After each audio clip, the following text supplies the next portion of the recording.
Animated TMNT, which figures do we want? Part 9. We're looking for a few good classic and never before made in the Fred Wolf animation style mutants. Hi everyone, and welcome to SpeekyGeeky. As always, I am Mr.Geek-E. Okay, the last episode took me way too long to put together, and my hope was to get another episode out to folks before Toy Fair and New York Comic Con, because, even as we're writing this, we were close, but no cigar, as we already saw a flurry of cool reveals in the lead-up, and are certain it's just the tip of the plastic iceberg, for all we'll see by the time that party wagon rolls around. We are fairly certain more of these reveals will be dropping even before this video premieres, but instead of rehashing all of those reveals here, you'll definitely want to make sure to check out our good friend Dave Wonder's channel, where SpeekyGeeky's Mr.Geek-E, hey, that's me, Dave, and Dan dig all the way into NECA's Fred Wolf, Archie, Mirage, Last Ronin, Universal Monsters, Super 7's TMNT Ultimates, Playmates Mutant Mayhem, Loyal Subjects IDW, and much, much more in our monthly episodes of Turtle Talk. Before we dive in, we thought it might be fun to try our hand at our best guesses for, let's just say, who we think we'll see before the end of the year. For our first guess, in our interview series with NECA, we'll plop the link right here for convenience. TMNT brand manager Trevor Zammit mentioned possibly doing a news van for the movie line, which we see as a likely candidate because it could use shared parts from the previously offered Turtle Van. But so far, we don't have any sort of transport for the Archie line. And with all of those new characters that were just revealed at San Diego Comic-Con that NECA threw into the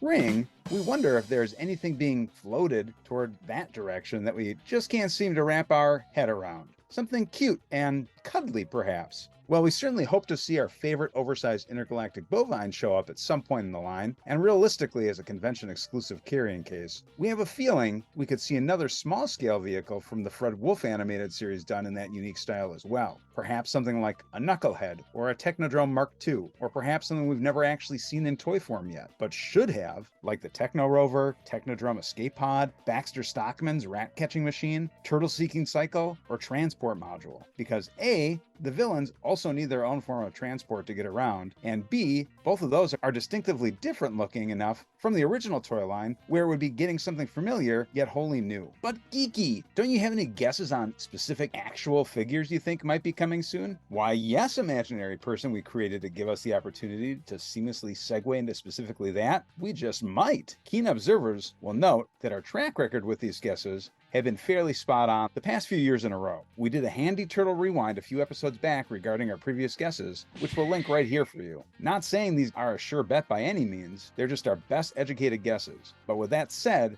our best educated guess tends to be fairly congruent with what ends up becoming a toy reality more often than not. So without further ado, here are SpeekyGeeky's 2023 predictions. Number 1, Kronos. Wait. That is who you start out the gate with? The dude who looks like a love child between the Riddler and Syndrome from The Incredibles?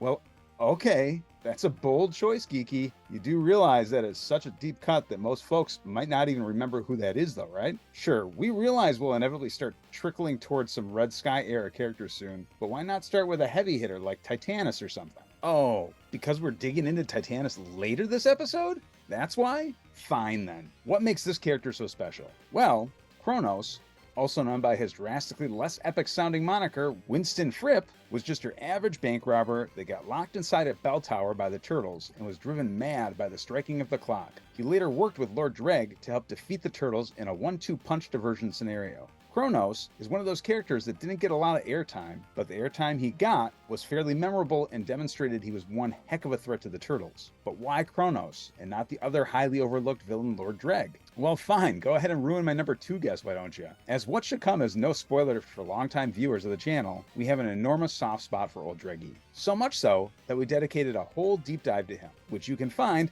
right here. We go into this character in much greater detail there, but the primary takeaway here is that Dreg, being both a major villain in the later seasons of the series, having multiple visual representations to choose from, and having a wide variety of wonderful villains to be paired with, is very much on our shortlist for who we would assume might be getting some toy love in the not too distant future. Number 3, Mr. Og and Hokum Hair. Yep, our third guess is a bit of a cheat, and we are guessing these two interdimensional rascals would be coming as a 2-pack. Now, could they come with different characters? For sure they could. Are we certain these characters are coming at some point this year? Just like how Og is able to transform one thing into another in the series, once we saw Donnie's portable transporter was coming to us complete with a card from Mr. Og's home dimension, it became instantly clear that this device would positively transform our expectations toward obtaining these interdimensional characters in the near future. While we don't know for certain that this pack would include the promotional image we saw, which was used in the initial teasing of the transporter, which of course could double to also be used with it as a fun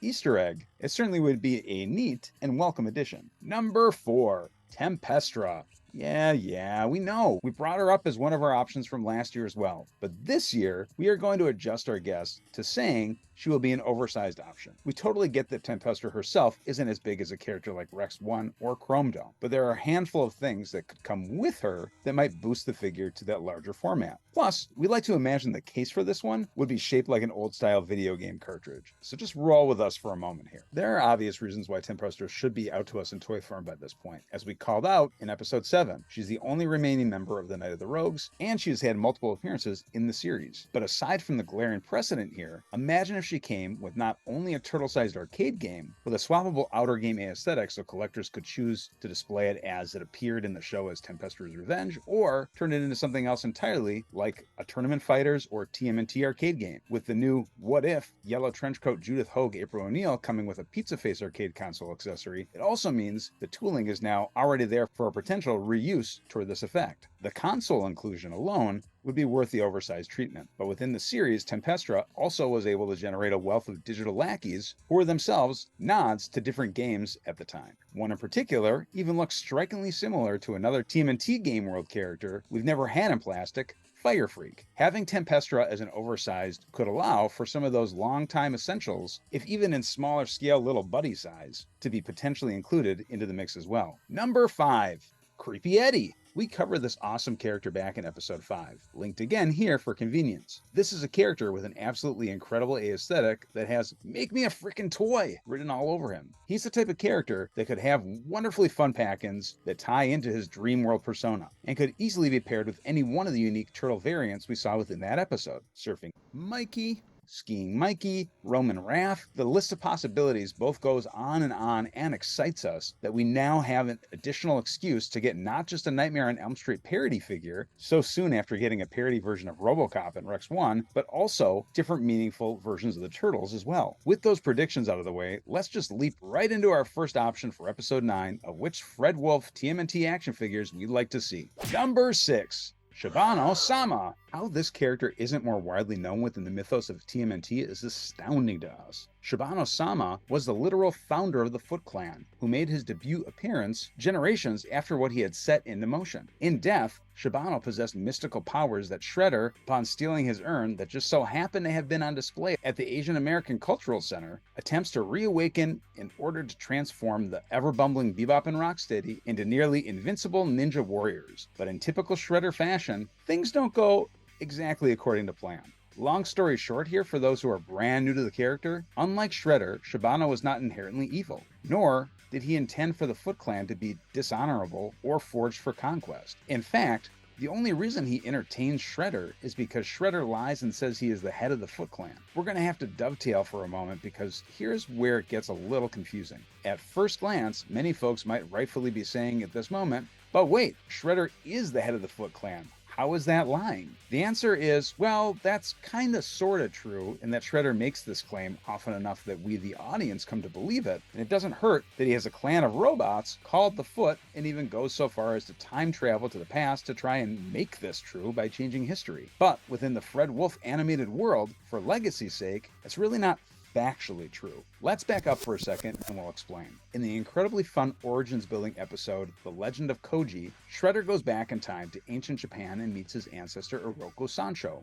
This episode is a bit similar to Back to the Future 2, in that Shredder is basically Biff, attempting to manipulate the past to give him an outcome where he ends up on top. But again, say it with us this time, in typical Shredder fashion, things don't go according to plan. Shredder ends up donning the clothes of and posing as his ancestor to locate the mystical artifacts that are said to be kept at the shrine of Shibano-sama. Again, it definitely adds more lore, but doesn't entirely tell us the background with how the two artifacts got there in the first place, and this is a story we need to see told at some point, because those objects in question were the Nomi blade which for all intents and purposes, we'll just call the Sword of Grayskull here, and the Tsunami Box, which sort of buried the lead similar to how Star Wars' original name was Blue Harvest, because spoiler alert, the Tsunami part of the box was code for that it contained a literal dragon. So Shredder goes in search of these artifacts, but another samurai named Hamato Koji, who just so happens to be Splinter's ancestor, is on a mission from his sensei to find these exact artifacts in order to start his own ninja clan.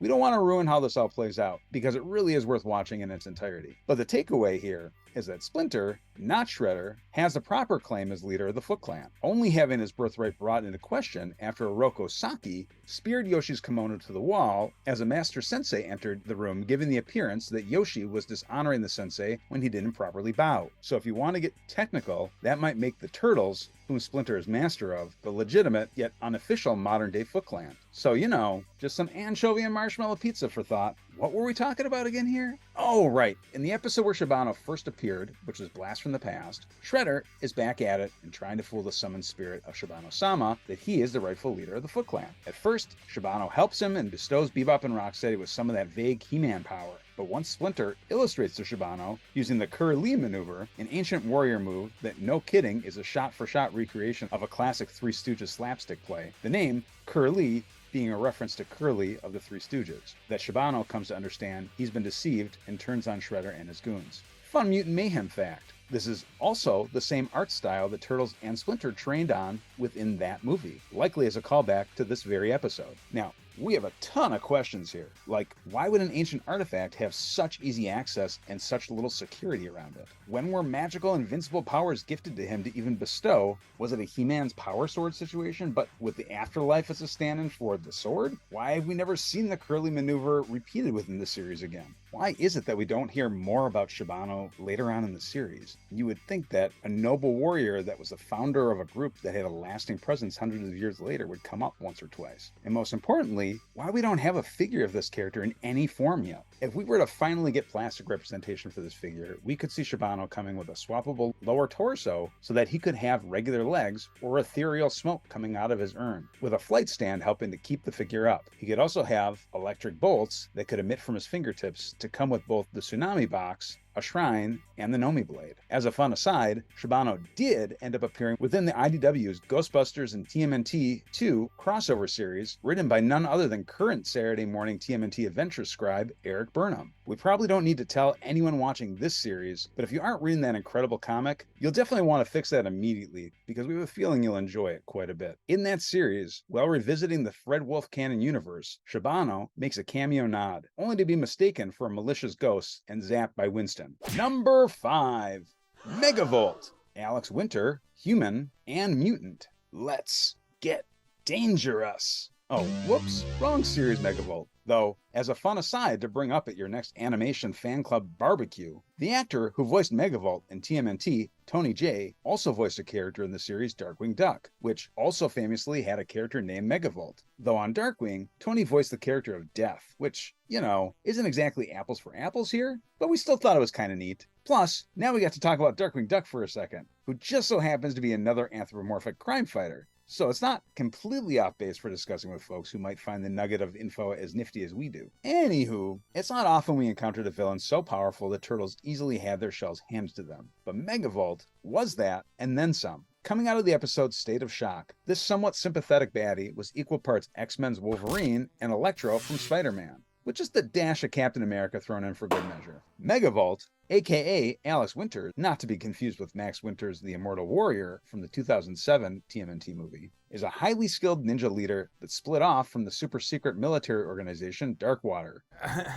Again, that's Dark Water, not Dark Wing. After being horribly disfigured, believed to be dead, Megavolt leads a group of ninjas that look eerily like the ninjas from the episode The Sword of Yurikawa, and plots revenge on the organization that gave him his powers, which also mutilated him in the process. Could this have been a bit of world-building lore, having Megavolt's ninjas resemble characters of the past? Or was it simply episodes flying out at a breakneck pace, so animators simply had to reuse a design to somewhat match Megavolt's whole aesthetic vibe? You probably know us well enough by now that we like to think it's the former. Here's the thing with Megavolt. This is another one of those characters which, realistically, had they been given a continual platform, could potentially have been a major long-term baddie ready for the turtles. In addition to being incredibly strong, amazingly capable at matching the turtles' fighting skills, the ability to Hulk out as a giant electrified insect that happened to bear so much of a striking similarity to Space Ghost Zorak that we're going to go out on a limb and say that character was without a doubt likely the inspiration for his bug form appearance. The major thing that was downplayed with his character was that if he had enough energy output, he could basically go full-on god mode villain, essentially being able to turn his energy into whatever physical entity he could imagine. Remember Kirby's pencil in the Mirage comics that kind of sort of birthed life into that iteration of April? Yep, it was a doozy of an issue and absolutely worth a read if you haven't read it. It may also explain why her father was named Kirby in the 2012 series, but we digress. Anyway,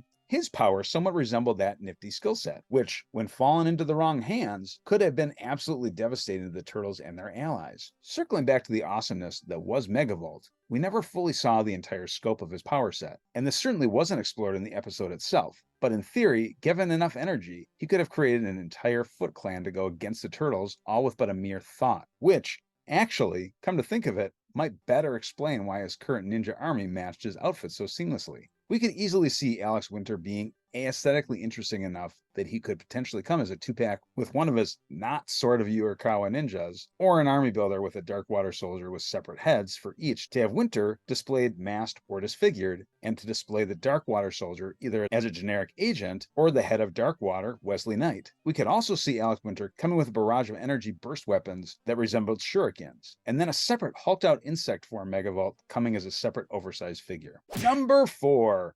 DRAKUS, aka BERSERKO. For folks who like to give the Red Sky years a hard time, no one can deny those seasons, whether they liked it or not, started out with a literal bang. Specifically, and apologies in advance for the 30-year-old spoiler alert here, folks, the destruction of the Channel 6 building. Yup!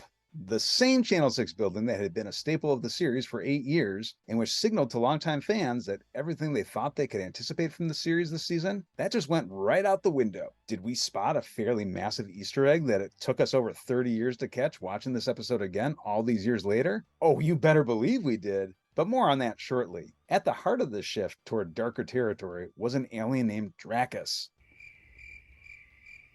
We said, was an alien named DRAKUS. No? Nothing? You've never heard that name before in your life? You think we're punking you right now, you say? Here, maybe if we try and frame it another way. See if this rings any bells. You know the Technodrome, right? That big giant metal eyeball fortress that Shredder and Krang operate out of? Well, what if we told you that DRAKUS was the one who helped Krang build that? How is it possible we've never heard of this dude up until this moment in time? Well, that's an easy one. It's because the series never thought you needed to know Krang had other allies until just this moment, naturally. Yeesh, stop asking so many questions and just enjoy Batman the Animated Series. The Red Sky seasons of Ninja Turtles, will ya? And, as the story now goes, DRAKUS was once Krang's former weapons engineer back on Dimension X who helped him design the Technodrome. Krang, in true Krang fashion, was so excited to have had the assistance that he repaid him by immediately exiling him from Dimension X and blowing up his home planet, because, as Krang recalled, he didn't want any of his relatives coming after him. Yeah, we did mention the season got super dark just a moment ago, right? But, to be fair, this Krang as a sociopath aspect is one of the elements that has always been most consistent within the series, regardless of season. It's only with the Red Sky episodes do they really lean fully into that villainy and not sugarcoat it through a humorous back and forth with Shredder, which typically would help diffuse his viciousness and end with some sort of hilarious failure, most likely involving something reminiscent of Biff getting his just desserts in Back to the Future. You know, something messy and squishy. But here, nope, it's just all on display, and we see more of an uneasy reality set in that no matter how much we like to think of Shredder, Bebop, and Rocksteady as his bumbling family, the second Krang actually gets what he wants and they overstay their usefulness to him, they are just as disposable to him as the rest of us. Seeing as we've now just crushed our own childhood ever so slightly, we figured now might be a good time to circle back to that Easter egg we were noting a moment ago. Okay, so remember how we were talking about how in this same episode, the Channel 6 building meets its demise? And yes, I promise, I'm not just bringing this up again to keep the sadness train going. I am getting to a point here And that point is that when Shredder puts a timetable on the Turtles to bring him Krang while holding the Channel 6 building and all its occupants for ransom, he gives them 30 minutes. The same amount of time the Turtles give the Turtle Dude in the TMNT live-action movie where they don't pay him full price because he was late. Here the situation is reversed, and it is because the Turtles are slightly late, where even though Shredder got what he wanted, he makes good on his rule and blows up the building. Again, this isn't an exact homage to the movie, but it certainly feels inspired by that scene, just as this new tone to the series was inspired in part due to the tone of the live-action movie, and its success. As an important aside, because it is worth pointing out, if Splinter hadn't pulled the Channel 6 crew out of the building in advance of Shredder going full Demolition Man on it, Shredder would have straight up just murdered a whole building of people without thinking twice about it. Again,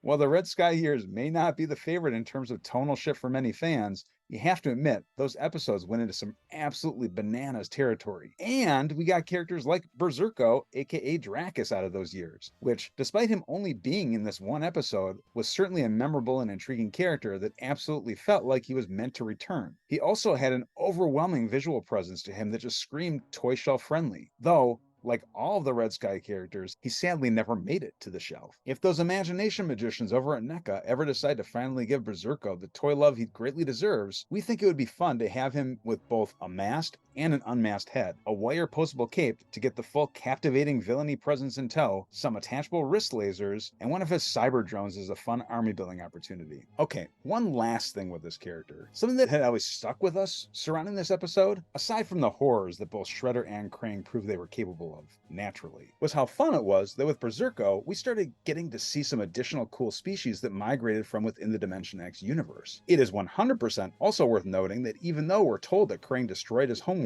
DRAKUS looks an awful lot like he could have been the older brother or relative to the Bellerophons, who appeared in the episodes Turtle Trek and Divide and Conquer. Most folks might easily recall characters like the Rock Soldiers and Neutrinos, but might forget that Dimension X was actually teeming with intelligent and peaceful planets that Krang and his army of bubble walkers set out to reign dominion over. We often like to think of Krang as a humorous and incompetent character, but when confronted with the reality of the situation in Dimension X, where so many planets have actually been conquered by Utroms, it highlights the fighting force the Turtles actually posed to him, considering how many times he was thwarted by their efforts. Number 3, TITANUS. We hear the chatter, we're right there in the thick of the conversations with folks, and it doesn't seem to matter where we are. Occasionally, someone will say something along the lines of, the 1987 line must be nearing its end because they're running out of good characters left to do. Now, we realize for some, it's been decades since they might have been able to sit back and watch this series, up until recently where the episodes are now available again through Paramount Plus and their TMNT YouTube channel. And for many, their familiarity with the wealth of characters was entirely linked to the corresponding toys that were on the shelf at the time, that they were able to play with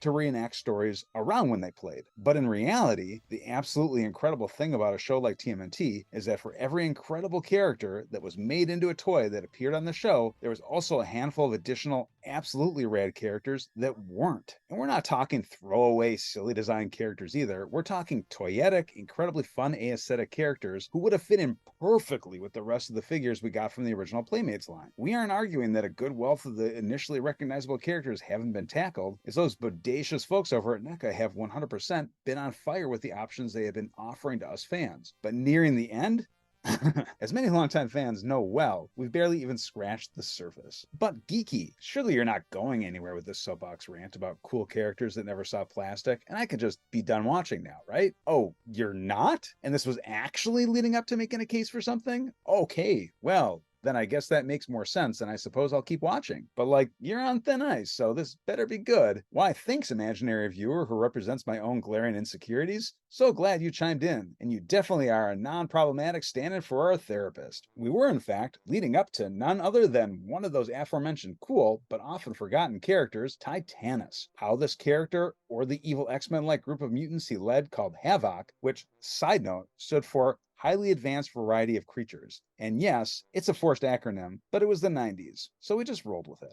Never got figures is absolutely astounding to us. You know what? We realize the slot is dedicated specifically to TITANUS, but really, we're going to cheat here and change it midstream to really being for all of H.A.V.O.C. We know we said we'd be quick, But let's walk this through for a moment. For folks who are still scratching their head at who the heck these characters even are, because if you are like the many that stopped staying up to date once the Red Sky years began, there's a very good chance you didn't even know these characters existed to begin with. And that goes to the much bigger point here, and that's where SpeekyGeeky, hey, that's me, comes in to fill in the gaps. And yep, we apologize that sounded as dirty as it did, and we immediately regret that phrasing. The abridged lowdown on H.A.V.O.C is that it was a group of badass looking, superhero attired mutants led by TITANUS, who are basically posing as heroes, while unbeknownst to them, helping their plans for world domination leader amass a mutant army to get more of a foothold on taking over the Earth. Now, to their benefit, it certainly seemed like a great deal of the members of H.A.V.O.C were duped into thinking they were actual superheroes and fighting for a good cause. But that said, their acronym was H.A.V.O.C. And not saying that you can judge a book by its cover, but if their leader was a book, his title would have been called, Come On, It Was Glaringly Obvious I Was Evil. Titanus looked like if Slimer and My Pet Monster's Beaster got stuck in a transporter with the Michelin Man. So it doesn't take a Donatello-sized genius to deduce you might be playing for the wrong side. But funny we mentioned a Donatello-sized genius in this specific setting, because guess what? Raph and Donatello actually briefly joined H.A.V.O.C.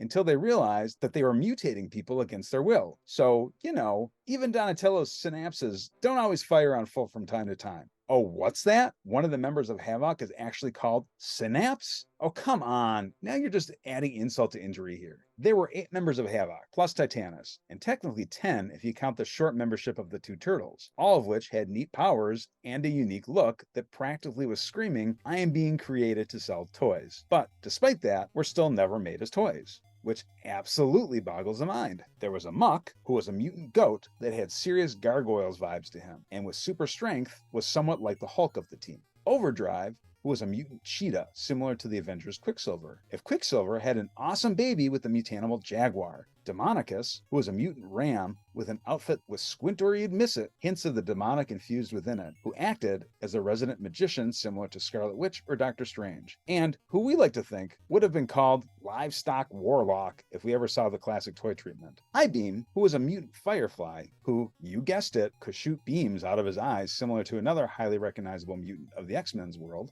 Magma, who is a lava mutant who can seemingly change his temperature to go from fully moving and malleable to flowing from his fingertips at whim. And so as not to be confused with the other lava monster from the video games, this lava mutant dons some Galactus-like headgear. Angel, that is to say Raptor, is a mutant hawk or eagle, and probably the most loyal of the bunch to Titanus. A quick aside, the inclusion of characters like Raptor make us feel like perhaps H.A.V.O.C might have initially been presented as a more toy-friendly, mutant-conducive version of Mirage's Justice Force, who later show up in the 2003 series in a few different iterations. The second iteration that just so happens to contain a character named Raptor, a character who originated in the Mirage comics, who also was introduced in another episode of the 2003 series, catching Michelangelo from falling off a building, going under the nickname, wait for the additional X-Men reference here, Guardian Angel. This character also showed up yet again in Back to the Sewers, where he was rocking a look that might have harkened back to his potential 87 appearance. But then again, it could have also been a nod to DC's Hawkman, which he also could have very likely been inspired from. Next up was the centipede mutant named Seizure, who was a little bit like if Justice Force's Metalhead mashed up with the Masters of the Universe's Squeeze, where he could extend his arms out to ensnare and overpower his targets. Specifically, he was used quite a bit as the go-to centipede in rounding up and ensnaring humans to mutate. And then this brings us to the last member, coming back full circle to the beginning of our conversation on H.A.V.O.C, with Synapse. Unlike the rest of the H.A.V.O.C crew, we actually got to get a peek into a little bit more of Synapse's origin story. Synapse was a convict who agreed to be mutated and was actually a recurring character from the very first episode of the Red Sky seasons. He became the primary villain of the Turtles in the episode H.A.V.O.C in the Streets, where he used his ability to transport his body and interact with anything electric to cause some real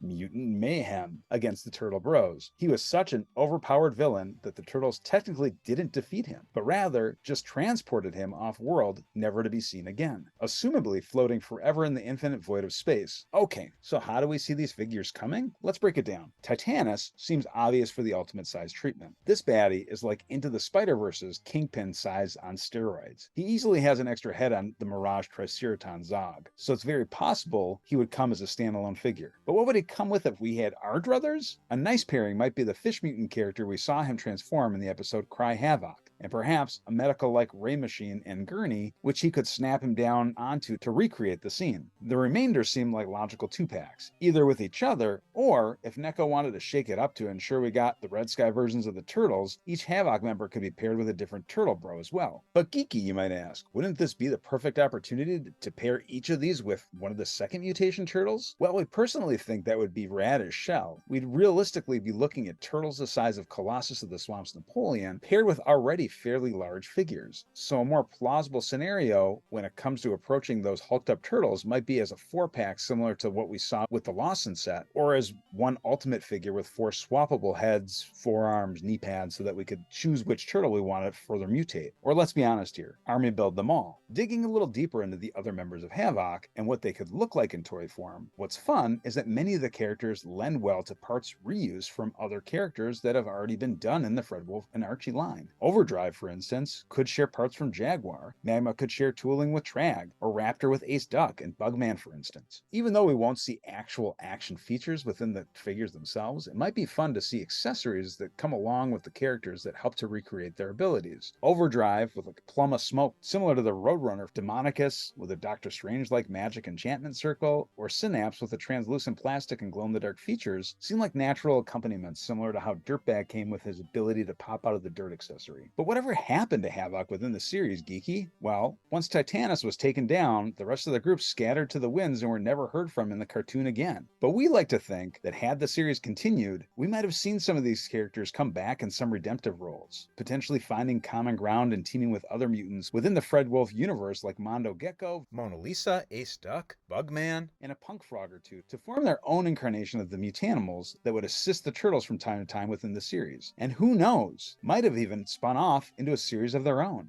Number 2. The Flying Turtlenecker Brothers, Hans and FITZ. He's Hans, and he's FITZ, and they're here to pump you up! About discovering more about one of the objectively most fun episodes of the Fred Wolf years. Before digging into the characters themselves, let's just unpack what the episode where they appeared, Planet of the Turtles itself, was all about to set the scene. But before we can do that, and believe us when we say we hate to be the ones to note this because the Michael Bay movies are not what we typically point to as our favorites of the franchise, and in fact, just saying this feels a bit wrong, but we'd be remiss if we didn't point out that when he tried to make the Turtles into aliens in the original Blue Door script, well, that actually had some precedent to it that is illustrated in this very episode. Now, that said, this is how you do alien turtles the correct way. You make them wrestle. Okay, so with that obligatory partial credit sidebar to the Michael Bay turtle fan or fans in the house now out of the way, let's give a bit more background on what made this episode so freaking rad. Firstly, and this is one you probably already might have guessed, this is a wrestling heavy episode, and as longtime fans know quite well, whenever you pair the Turtles with wrestling, magical things tend to happen, and absurdly awesome characters tend to make themselves known. Secondly, this is the episode that sees the Turtles visit a planet comprised entirely of anthropomorphic turtles. We talked about this a bit all the way back in episode 5, when we were making our still very relevant case for yet another tubular turtle that appeared in this episode, Professor Turtlestein, which we still 100% stand by, and we'll plop the link for her here so that you can see for yourself why he's so dang cool. But here's the deal. There were so many incredible turtles that came out of this episode that are worth discussing and having figures of, that if we really wanted to, we could geek out about with you all day. But this episode is about 2 specific turtles, the Flying Turtlenecker Brothers, Hans and FITZ. So that's who we'll be highlighting our Turtle Planet nerd love to in this installation. Spoiler alert though, we may already have the art created for characters like Rupert and Wild Willie, so the chances of seeing their deep dive in the not too distant future as well, pretty high. The In a Turtle Shell plot to this episode is this. Similar to Rick and Morty's interdimensional cable, though more all ages friendly here, some bizarre atmospheric disturbances are allowing folks on Earth to view entertainment from other planets, specifically a planet that features a wrestling show with turtles who go toe-to-toe with each other. This show has 2 very clear reigning champions, and those are the Flying Turtlenecker Brothers, Hans and FITZ. We see contenders one after the other go up against them and just as quickly be disposed of by those wrestling turtle behemoths. During one of the commercial breaks, Krang sees an ad for a personal energy projector promoted on that planet and realizes it's exactly what he's been looking for to draw energy from the Earth to power the Technodrome. But whoops, when he sends Shredder to go retrieve it, who followed him back through the portal to Dimension X but those pesky Turtlenecker brothers, who Krang realizes are just the allies he needs to help him make turtle stew out of our regularly scheduled Turtle Bros. We know we won't do the epic fight that ensued between them justice, so if you haven't seen this episode yet, it's an incredibly fun one, and we highly recommend you going to check that out. How do we see these figures coming? Well, firstly, they would be huge, likely double the size of the other Turtle Bros. So we'd be looking at oversized figures for certain. The question would be, would we see these two coming packed together, or as individual oversized with a little buddy wrestler that they wrestled in the show, like Wild Willie or Rat and Randy? Or heck, it might even be a fun excuse to sneak in some other smaller scale turtles like Rupert or Dr. Turtlestein. Fun additional accessories might be typical wrestling weapons like a broken fold-up chair or one of the posts used in the wrestling rings that could be used here as a makeshift weapon. These are two characters that we would be shocked if we didn't see in plastic form in the not too distant future, especially now that NECA just revealed the fan favorite Archie wrestling turtles at San Diego Comic-Con. This indicates to us that we'll be treated to quite a few additional wrestling characters sooner than later for those turtles to wrestle against and pose lovingly on our shelves. And to that prospect we say, let's get ready to rumble! Number 1, Gadget Man. Go Gadget! Man, surely you all remember this character, and we can just go on our merry way toward writing the next episode now. So we'll just mosey along and oh, you don't remember the hilariously irreverent in-world superhero that was Gadget Man and you'd like us to continue? Well, okay then. Let's just jump right in. Appearing in the episode Superhero for a Day, Gadget Man is the answer to the question, what if Inspector Gadget, underdog, don't believe us on this one? Notice catchphrase, which is literally, there's no need to fear, Gadget Man is here. Never fear, Gadget Man is here!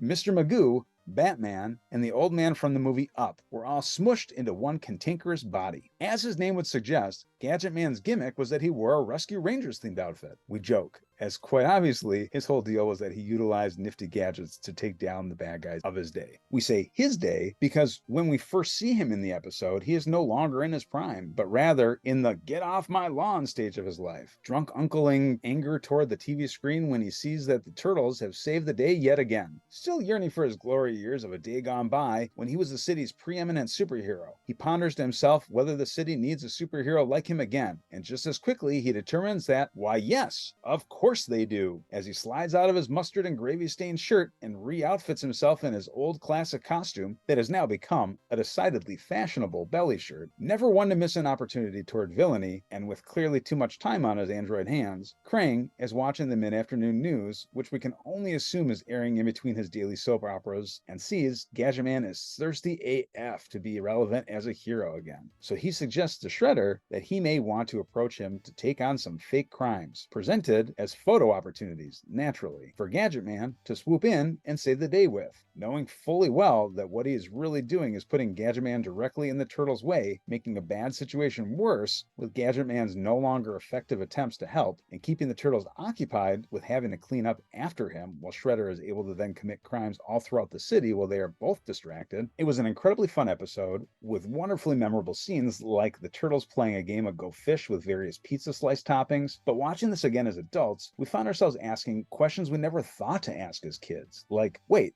there were more established heroes in this universe before the Turtles? Gadget Man seems incredibly well known and beloved, not just by the older cast like Byrne, but also Bebop and Rocksteady, and somehow even Michelangelo. So firstly, were there other heroes that existed just like him? Who were their villains? What made them stop with the world of heroing? And where did he go after the end of the episode, after he agreed to essentially be the Turtles' new gadget maker, only to never be seen or heard from again? For that last question, we like to think he could have linked up off camera with other characters we thought we were going to see again, only to have never been heard from again, like Mona Lisa or Dirk Savage, and formed some sort of vigilante hero group similar to Justice Force that showed up in Mirage and then again in 2003, especially because Gadget Man was giving us major stainless steel Steve vibes. So, how would we want want to see his delightfully silly character in toy form. While we certainly wouldn't cry foul if he was packed in with his younger self, Professor Perry style, where it is 2 iterations of the same character but with different looks, we also think that this might be a fun opportunity to sneak in a variant of Bebop or Rocksteady here, as those were the villains Shredder set up to get caught by Gadget Man in the episode. While it would be easy enough to have versions of them in ski masks holding up a bank, or sweatsuits, which they donned in another episode, it might be more interesting to have an iteration where they are wearing a prison outfit, which we realize would be a what-if outfit here. We would also hope to see Gadget Man come with some of his gadgets that made their way into the episode, like his egg beater helicopter and pursuit boots, which were basically just shoes with big springs on the bottom. SpeekyGeeky's TMNT Polls.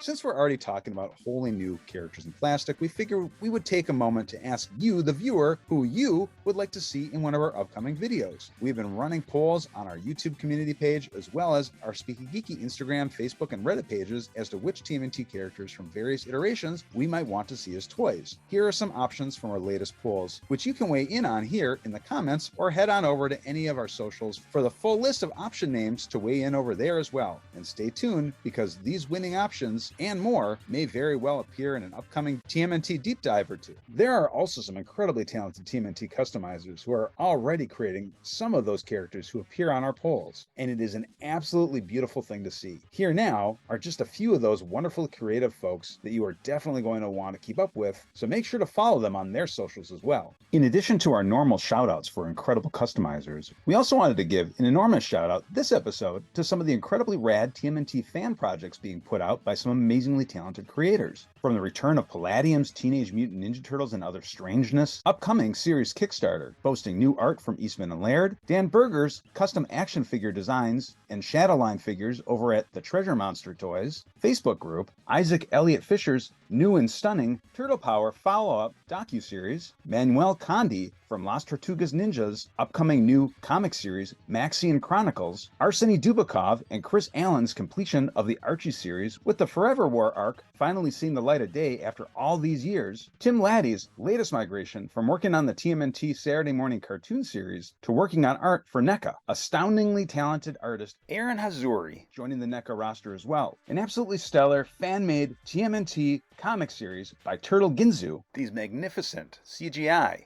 Leonardo and Donatello shorts from John Likens, Teddy Gamer reviews with his masterful, fully voiced and recut webcomics of various TMNT issues. And then comes Mr. Jones with his gorgeous art imagining what the various characters in Fred Wolf style almost seem to speak directly to our channel, in capturing so much of what we had laid out in our previous deep dive episodes, that it couldn't help but feel like a love letter of sorts, as well as an homage to what we are starting to see a little bit within the Fred Wolf What If line from NECA. We know there are a gorgeous wealth of TMNT fans doing all sorts of awesome content, and we wanted to thank you, from one TMNT creator to another, for all the incredible layers you are helping to add onto this franchise that we all love. We absolutely understand there are a legion of you out there doing epic work that we may not have mentioned here, but we want to make sure your work doesn't go unnoticed either. So please make sure to message us on our Instagram to let us know what rad projects you have out currently, or to alert us of what all ages friendly content is in the works, so that we can help get the word out to as many Turtle fans as possible. We've included social links for each of these rad creators we mentioned a moment ago here and in the description. So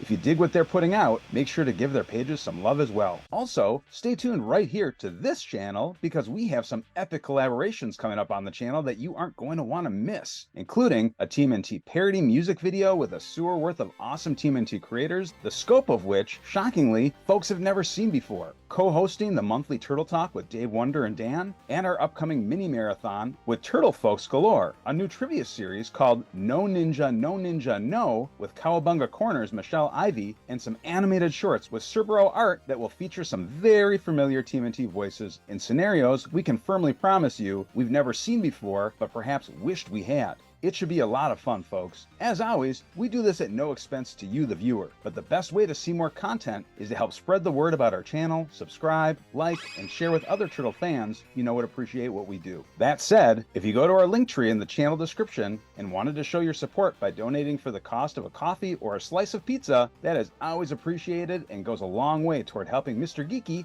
hey, that's me, to stay fully fueled so I can keep pulling these episodic party wagons up in a timely manner. Finally, we wanted to announce a new segment we are hoping to include starting with our next deep dive that will harken back to the old Archie comics, where we include a section dedicated to TMNT fan art. This is open to artists of all ages. To participate, simply follow the channel and our Instagram channel and message us with an image of your drawing and the header, "Which figures do we want?" series art submission. The name of the drawing and the characters pictured, the name you'd like to be associated with your drawing when displayed, and a link to your socials. Please note that this will be a running submission and must be suitable for viewing by fans of all ages. We're excited to see what incredible art we'll all be treated to this time next episode. All right, Shellheads, that's it for this episode, but don't stray too far from the turtle lair because episode 10 is right around the corner. We have no doubt you have some characters at the top of your list that you'd like to see as well, so make sure to have your hopes known and join the discussion in the comments below. And if you haven't already, make sure to sub up, give the video a like, and share it with anyone you know who would appreciate these types of videos. Also, make sure to check out the description for some other links that lead to some expanded similar content we think you'll also probably enjoy quite a bit. We realize you could have gone anywhere and you chose to nerd out with us, and we appreciate that. So, as always, I am Mr. Geeky, and until next we NECA Turtle Speaky, keep it geeky, folks.